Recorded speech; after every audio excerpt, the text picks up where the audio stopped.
Hello everyone, welcome back to our YouTube channel GK with मी।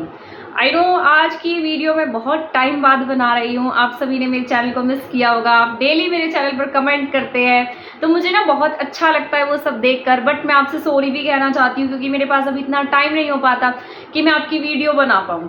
तो आज मेरे पास time था, मेरी हॉलीडेज थी, तो मैंने सोचा क्यों ना आपके साथ भी कुछ बातें कर ली जाए, वीडियो बना ली जाए, अपनी स्ट्रेटजी शेयर कर ली जाए। आप डेली मुझे कमेंट करके बोलते हैं कि मैम वीडियो बना दो, मैम एस्टेट के बारे में बता दो, तो फिर मेरा भी मन करता है आप सबसे बातें करने का, आपके साथ अपनी स्ट्रेटजी शेयर करने का कि मैंने कैसे प्रिपरेशन की थी, कैसे आप प्रिपेयर कर सकते हैं।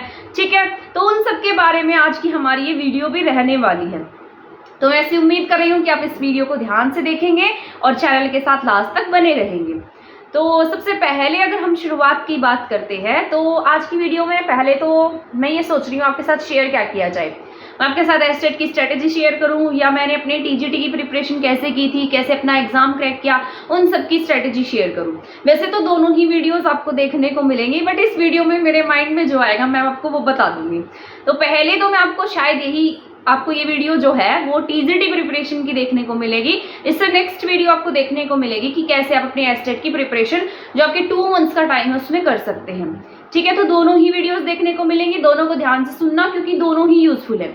अगर आपका एस्टेट क्रैक है तो आपके लिए ये वीडियो बहुत यूजफुल है, अगर आपका एस्टेट क्रैक नहीं है तो आपके लिए दोनों वीडियो यूजफुल है।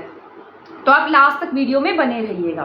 सबसे पहले अगर हम बात करते हैं हमारे टीजीटी की, आप सभी को पता है, मेरे चैनल पर जितने भी कैंडिडेट हैं सब जानते हैं, सब मुझे पहले से जब मैं प्रिपेयर करती थी तब से भी कुछ बच्चे जानते हैं। उसके बाद जैसे वो प्रिपेयर करने लगे, फिर एस्टेट का प्रिपरेशन उन्होंने किया, चंडीगढ़ पीआरटी का प्रिपरेशन किया, चंडीगढ़ टीजीटी का प्रिपरेशन किया, तो वो सभी जो बच्चे हैं वो कनेक्टेड है कहीं ना कहीं हमारे चैनल से। और आप सभी को पता भी होगा कि मतलब अभी जो है इसी ईयर पहले मैं ग्रुप डी में सिलेक्ट हुई थी। ग्रुप डी की जॉब मैंने 5 मंथ्स की है, उसके बाद फिर मैं टीजीटी में सिलेक्ट हो गई। तो आप सभी मुझे जानते हैं, आपको शायद ये मैंने कभी बताया नहीं कि मैंने ग्रुप डी भी ज्वाइन किया था और फिर मेरा टीजीटी में सिलेक्शन हो गया। तो शायद उसके बारे में भी मैंने बहुत दिन के बाद ही आपके साथ में एक वीडियो शेयर की थी जिसमें शायद आपको वो ट्रेनिंग वाली वीडियो देखने को मिली थी। तो मुझे ये भी कमेंट आते थे, व्हाट्सएप पर भी मैसेज आते थे कि मैम टीजीटी की प्रिपरेशन बता दीजिए, टीजीटी की क्या स्ट्रेटेजी रहे, टीजीटी की हम तैयारी कैसे करें, कैसे हम अपना एग्जाम क्रैक करें। तो ये जो वीडियो है ये हरियाणा के लिए ही नहीं, आगे सेंटर की भी जो वैकेंसीज हैं, सेंटर में भी आप अगर किसी टीचिंग एग्जाम की प्रिपरेशन करते हैं उनके लिए भी यूजफुल रहेगी। सबसे पहले अगर हम बात कर लेते हैं तो मैं अपने एग्जाम की बता देती हूँ आपको। मैंने अपनी जो बीएड है वो 2017 से 2019 के सेशन में कंप्लीट की थी। तब मेरा ऐसा कोई इरादा नहीं था कि मुझे टीचिंग में ही जाना है। मैं एसएससी, बैंकिंग और जैसे ग्रुप सी के एग्जाम्स होते हैं हरियाणा में, उन सब की प्रिपरेशन करती थी। बट एकदम से मतलब जैसे मैं प्रिपेयर करती रही, बीएड कंप्लीट हो गई, उसके बाद एस्टेट दिया। पहले मैथमेटिक्स से मैंने एस्टेट दिया, तो मैथमेटिक्स में तो मैथमेटिक्स वैसे भी मुझे बहुत ज़्यादा नहीं आता था। तो फिर मैंने सोचा क्यों ना इंग्लिश सब्जेक्ट जो है वो मेरा फिर भी ठीक ठाक था, तो इंग्लिश मैंने चूज़ किया। इंग्लिश से एक बार एस्टेट दिया, 1 मार्क्स से रह गई, 89 मार्क्स पर अटक गई। फिर सेकंड बार दिया एग्जाम, उस टाइम मेरी इतनी प्रिपरेशन भी नहीं थी। उस टाइम वो सीईटी का एग्जाम था, शायद 5 नवंबर को सीईटी था और 12 नवंबर को एस्टेट का एग्जाम था। तो जैसे ही मैंने वो एग्जाम दिया मेरा वो क्रैक हो गया। दिसंबर में रिजल्ट आया, 19 दिसंबर को शायद रिजल्ट आया था, तो मेरा वो एस्टेट 2000। उसके बाद शायद फरवरी में हमारी टीजीटी की वैकेंसीज भी आ गई थी। उस टाइम पीरियड में मैं इन सब पेपर की तैयारी कर ही नहीं रही थी, मेरा कोई मकसद ही नहीं था टीचिंग एग्जाम्स में जाने का।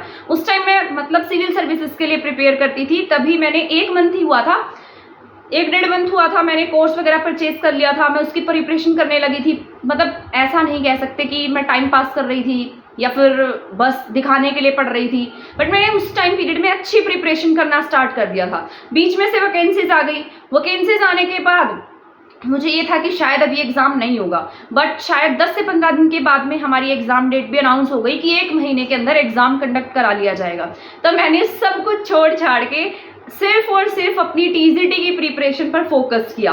और उस समय मेरे पास सिर्फ 1 ही मंथ का टाइम था। मेरे पास तो क्या, जितने भी कैंडिडेट प्रिपेयर कर रहे हैं उन सबके पास ही इतना टाइम था, ठीक है। बट शायद वो टीचिंग एग्जाम्स की प्रिपरेशन करते होंगे। मेरे लिए टीचिंग एग्जाम की प्रिपरेशन करना बिल्कुल न्यू था। मैंने कभी टीचिंग एप्टीट्यूड का नाम भी नहीं सुना था, क्योंकि मैंने सिर्फ उस टाइम पीरियड तक CDP ही पढ़ी थी, क्योंकि उससे पहले हमारे यहाँ पर KVS का एग्जाम हुआ था और सभी का टीचिंग एप्टीट्यूड का पोर्शन तो वहाँ से तैयार था। मेरा टीचिंग से कोई लेना देना ही नहीं था। बट तब उस टाइम पीरियड पे मैंने क्या किया, वो 1 महीना जो है, मैंने अपने 1 महीने का टारगेट सेट किया कि मुझे 1 महीने में इतने टाइम पीरियड में इतना सब कुछ पढ़ लेना है। मुझे ये था कि हरियाणा में वैसे भी 10 साल के बाद टीचिंग की जो पोस्ट है वो देखने को मिली थी, तो मुझे ये था कि शायद इसके बाद पोस्ट जो है वो बहुत लेट आएंगी और इसकी कोई गारंटी भी नहीं है कि कितने टाइम पीरियड के बाद आएंगी। मुझे ऐसा लगा कि ये मेरे पास में लास्ट चांस है खुद को प्रूव करने का। तो मैंने 1 मंथ में अपना टारगेट सेट किया। मैं अभी आपको दिखाऊंगी, मैंने आज तक कभी भी वो वाला पेज शेयर नहीं किया किसी के साथ में। तो मुझे ये था कि जब मैं जॉब लग जाऊंगी तब मैं सबको अपनी जो मतलब जैसे मैंने प्रिपेयर किया वो सब बताऊंगी, क्योंकि ऐसा होता है यूट्यूब पर अगर हम कुछ भी बताते हैं ना तो सबसे पहले इतने नेगेटिव कमेंट्स देखने को मिलते हैं। मुझे डेली ही जब मैं पढ़ाती थी ना, जब पेपर था, पेपर के टाइम पर खुद भी पढ़ती थी और सबको पढ़ाती थी, तब भी मुझे इतना नेगेटिव देखने को मिलता था। सब कहते थे पहले खुद तो जॉब लग जाए, हमें पढ़ाने आई है, ये क्या हमको पढ़ाएगी, ये क्या हमें बताएगी। मतलब बहुत सारा नेगेटिव क्रिटिसिज्म्स को मैंने झेला है और बहुत टाइम तक झेला है। बट उसके बाद मुझे फ़र्क पड़ना ही बंद हो गया, क्योंकि बहुत सारे पॉजिटिव कमेंट्स भी आते थे जिसकी वजह से मुझे मोटिवेशन मिलता था, जिसकी वजह से मैं आपको पढ़ाती थी। तो सबसे पहले मैं आपको मैंने सबसे पहले निकलवाया सिलेबस, क्योंकि हम किसी भी एग्ज़ाम की तैयारी करते हैं, अगर हमारे पास सिलेबस ही नहीं है या हमें यही नहीं पता हमारे एग्ज़ाम में क्या आएगा, हमें यही नहीं पता कितने मार्क्स में क्या आने वाला है, तो हम कैसे प्रिपेयर कर पाएंगे। तो सबसे पहला पॉइंट, आप किसी भी एग्ज़ाम की तैयारी करते हैं तो आपके पास आपका सिलेबस जो है वो आपके टिप्स पर होना चाहिए। आपको सिलेबस के बारे में एक टॉपिक के बारे में पता होना चाहिए। तो ये देखो सिलेबस का बहुत बुरा हाल किया हुआ है मैंने, मतलब इस तरीके से मैंने टारगेट बनाया था कितने डेज में ये करूँगी, इतने डेज में मैं इतना पढ़ लूँगी। ये पूरा का पूरा सिलेबस है। ये शायद ही आपको दिखाई दे रहा हो। तो ये कंप्लीट मेरा सिलेबस था, ये 2-3 पेजेस का था, ये देख सकते हैं आप। ये 2nd पेज था जो मैंने कंप्लीट किया था 1 मंथ में। ये यहाँ पर कंप्लीट सिलेबस है, शायद आपको दिखाई दे गया होगा अब तक। तो ये मैंने बस लिख रखा है 17 के बाद सारी revision, test, practice, mock test. मुझे अभी ये भी याद नहीं है कि कौन सी तारीख को मैंने क्या करना था। 16 को मैंने अपना सिलेबस कंप्लीट लिखा हुआ है यहाँ पर। तो यहाँ पर ये सारा का सारा डन लिख रखा है। इसमें जैसे हमारे टीचिंग एप्टीट्यूड रहा, EVS रही बहुत सारी, हरियाणा GK रही, हरियाणा करंट अफेयर्स रहा। मेरी जो पहली वीडियो थी वो देखी थी सभी ने, हरियाणा की स्कीम्स के बारे में थी, जिसके बाद में आप सभी मेरी वीडियोस देखने लगे थे। तो ये सारा का सारा हमारा सिलेबस था और ये सारा सिलेबस मैंने 1 मंथ में कंप्लीट कर दिया था। शायद मैं सोती भी बहुत कम थी उस टाइम पीरियड पे, क्योंकि 1 मंथ का ही टाइम था और उससे पहले मुझे टीचिंग के बारे में बहुत ज़्यादा पता भी नहीं था। मेरा इंटरेस्ट भी यहाँ से ही क्रिएट हुआ है टीचिंग का। इसके बाद मैंने आपको बहुत सारी टीचिंग एप्टीट्यूड पढ़ाया भी है, यहाँ से मेरा इंटरेस्ट क्रिएट हुआ, बेसिक क्लियर हुआ कि कैसे पढ़ना है, कैसे पढ़ाना है। और उसके बाद फिर मैंने HTET का पढ़ाया, बहुत सारे बच्चों के HTET का एग्जाम भी क्रैक हुआ। बहुत सारे कैंडिडेट जो थे TGT का एग्जाम देकर आए चंडीगढ़ का, बहुत सारा टीचिंग एप्टीट्यूड उसी में से आया था। फिर ये हरियाणा TGT में से भी बहुत सारे क्वेश्चंस आए थे। अब तक भी बच्चे मुझे बोलते रहते हैं कि आपने वो क्वेश्चन कराया था, वो एग्जाम में एज इट इज आया था, तो बहुत खुशी भी होती है अंदर से। तो बस मैं यही कह रही हूँ। बट फिर बाद में जो हमारा इंग्लिश का पेपर है उसकी डेट एक्सटेंड हो गई थी, 1 मंथ का टाइम मोर मिल गया था। उसमें मैंने प्रैक्टिस की, प्रैक्टिस क्वेश्चन किए, तो फिर वहाँ से जो बेस हमारा होता है वो और भी स्ट्रॉन्ग होता चला जाता है। सबसे पहले हमें थ्योरी पढ़नी होती है।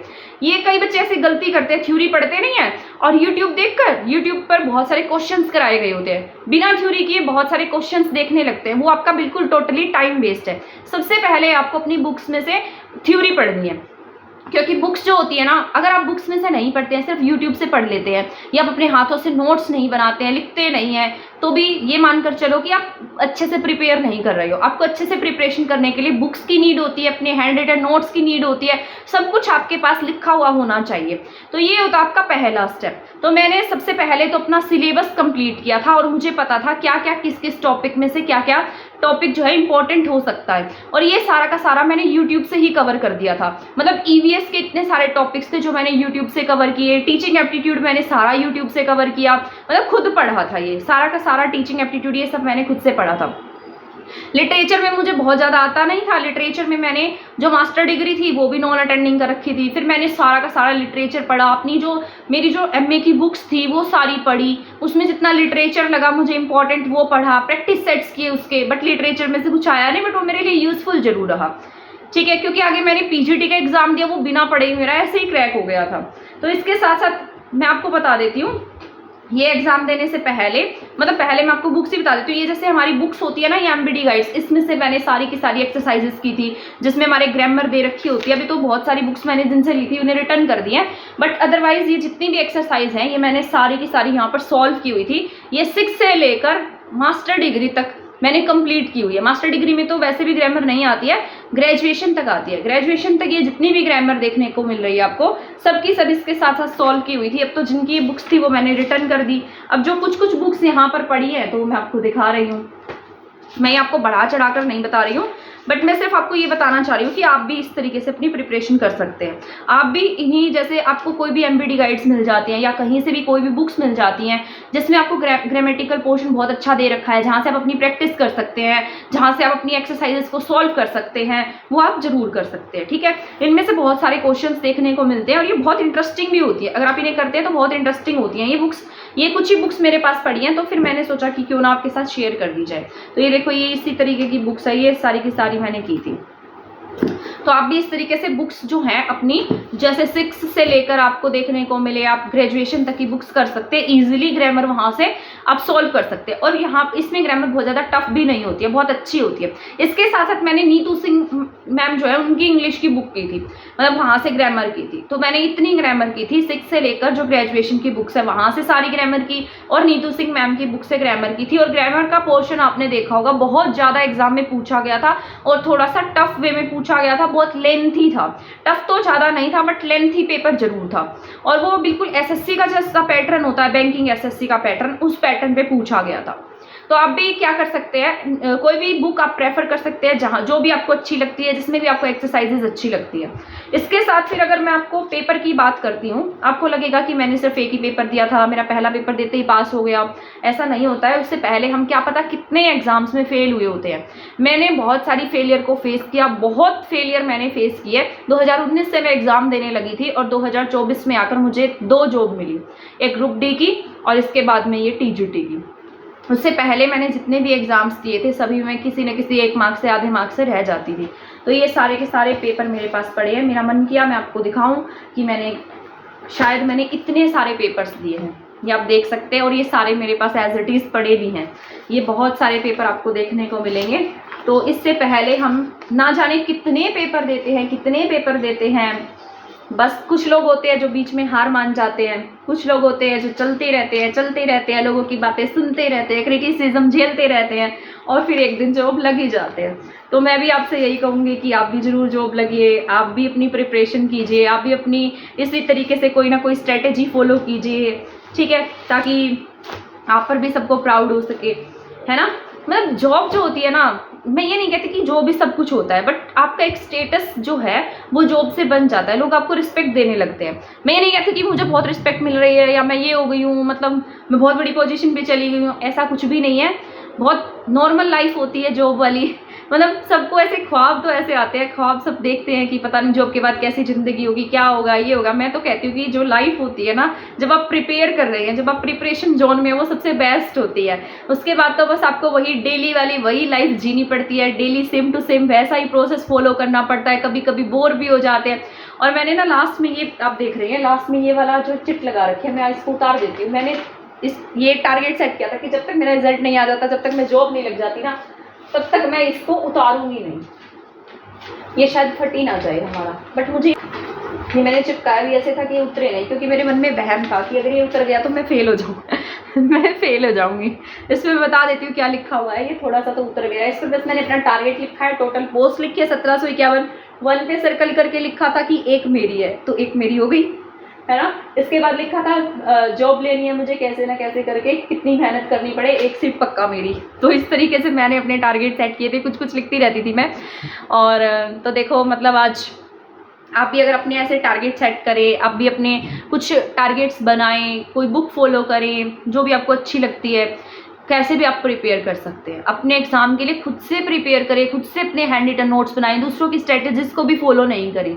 मतलब जैसे मैंने अपनी स्ट्रेटेजी बताई आपको, आप उसकी हेल्प जरूर ले सकते हैं, बट मान लो मैंने अपनी स्ट्रेटेजी किसी तरीके से प्रिपेयर की, आपकी स्ट्रेटेजी कुछ और भी हो सकती है। जरूरी नहीं है ना कि हम किसी को कॉपी करके चले, हम हमारे जो नोट्स हैं वो खुद से बनाएं, हमारी स्ट्रेटेजी खुद से बनाएं, ये देखें कि हम कितने टाइम में क्या क्या कर सकते हैं। तो मैं ऐसे इस तरीके से लिखती रहती थी। ये देखो, ये मेरा पेपर था, ये तो मेरा रह ही गया था, ये मैंने दिया ही नहीं था, क्योंकि मैं ग्रुप डी की नौकरी के चक्कर में मैंने बहुत कुछ मिस कर दिया, अपने एग्जाम की तैयारियां भी छोड़ दी, बट भगवान ने सुना तो जॉब लग गई। ठीक है ना। तो मतलब आप भी अगर आप पढ़ते रहेंगे, लास्ट तक डटे रहेंगे। मेरा ये सब चीज़ें दिखाने का मकसद ये बिल्कुल भी नहीं था कि मतलब मैंने ही सब कुछ किया है, मैंने ही सारी मेहनत की है। बहुत सारे बच्चे हैं जिन्होंने मेहनत की है। 1751 बच्चे जो इंग्लिश टीजट इंग्लिश में लगे हैं, वो सभी मेहनती थे, तभी यहाँ तक पहुँचे हैं। बट सबसे इंपॉर्टेंट चीज़ होती है कि आपको खुद पे विश्वास होना चाहिए, लोगों की बातों से आपको फ़र्क नहीं पड़ना चाहिए। अभी भी बहुत सारे लोग कुछ भी बोल देते हैं, है ना, आपकी मेहनत के ऊपर सवाल उठाते हैं, आपको भला बुरा कहते हैं, तो उन्हें क्या पता, हमें पता है ना हमने कितनी मेहनत की है किसी चीज़ को पाने के लिए। मैं झूठ नहीं बोल रही, मेरी आंखों के नीचे इतने डार्क सर्कल हो गए थे जब मैं प्रिपेयर करती थी, और जब मैं कोई वीडियो बनाती थी तो उन वीडियोस में मेरे dark circle as it is दिखते थे। नीचे कमेंट आते थे कि मैम आप सो भी जाया करो सिर्फ हेल्थ भी बहुत ज़रूरी होती है, और मुझे नींद भी नहीं आती थी इतनी। मतलब उस 1-2 महीने में मैंने बहुत सिर्फ और सिर्फ इसी की ही प्रिपरेशन की थी, सभी एग्ज़ाम्स को, सभी चीज़ों को, हर चीज़ को मैं भूल गई थी। और टीचिंग से मैं ज़्यादा जुड़ी भी नहीं हुई थी, एकदम से ही मैंने टीचिंग एग्ज़ाम्स की प्रिपरेशन की थी। ये शायद टीचिंग एग्ज़ाम का मेरा पहला ही पेपर था। उससे पहले मैं एग्ज़ाम बहुत सारे दिए थे, बट वो एग्ज़ाम मैंने C ग्रुप के, A ग्रुप के, B ग्रुप के इस तरीके से दे रखे थे। तो वो हरियाणा के ही थे वैसे तो, बट टीचिंग का मेरा ये हरियाणा में पहला पेपर था, क्योंकि वैकेंसीज भी इसी टाइम पर आई थी। तो आप भी इसी तरीके से अपनी प्रिपरेशन कर सकते हैं, आप भी अपनी इसी तरीके से प्रिपरेशन कर सकते हैं, ठीक है। और हमारे चैनल के साथ जुड़ सकते हैं। अगर मान लीजिए आपका एग्जाम क्रैक नहीं है, एसटेट की तैयारी करना चाहते हैं, तो वैसे भी मैंने एसटेट का बहुत सारा अपने चैनल पे करा रखा है। तो अगर आप चैनल पर विजिट करेंगे तो आपको बहुत सारी वीडियोज़ देखने को मिल जाएंगी, और अब मैं पूरी कोशिश करूँगी कि मैं चैनल पर एक्टिव रहूँ, ठीक है, आपकी प्रिपरेशन करा पाऊँ, आपको ग्रामेटिकल पोर्शन, इंग्लिश की प्रिपरेशन कैसे करें, इन सब के बारे में बता पाऊँ, CDP करा पाऊँ। तो ये इसके लिए आप नेक्स्ट वीडियो में बने रहिएगा। नेक्स्ट वीडियो आपको देखने को मिलने वाली है, और मैंने कैसे अपनी प्रिपरेशन की थी ये सब मैंने आपको बता ही दिया है। तो बहुत ज़्यादा भी नहीं पढ़ना होता है पेपर में, बट इतना ज़रूर पढ़ना होता है कि हम अपना एग्ज़ाम क्रैक कर पाएँ। और हमें ये भी पता होना चाहिए कि हमें क्या क्या पढ़ना है। पढ़ने के लिए तो बहुत सारी चीज़ें हैं, तो हमें इसका ज़रूर पता होना चाहिए कि हमें पढ़ना क्या क्या है। ये भी सबसे इम्पॉर्टेंट बात होती है। तो यही मतलब ये आज की वीडियो हमारे यहीं पर ख़त्म होती है। मैं ऐसी उम्मीद करती हूँ कि आपको ये वीडियो अच्छी लगी होगी, और मैंने जितनी भी अपनी बातें आपके साथ शेयर की आपके लिए हेल्पफुल रही होंगी। तो अगर आपको ये लगता है कि किसी और के लिए भी यूज़फुल हो सकती है तो आप इसे शेयर कर सकते हैं, और अगर अपने चैनल को सब्सक्राइब नहीं किया है तो प्लीज़ आप इसे सब्सक्राइब भी कर सकते हैं। तब तक के लिए थैंक यू, धन्यवाद। चैनल के साथ बने रहें।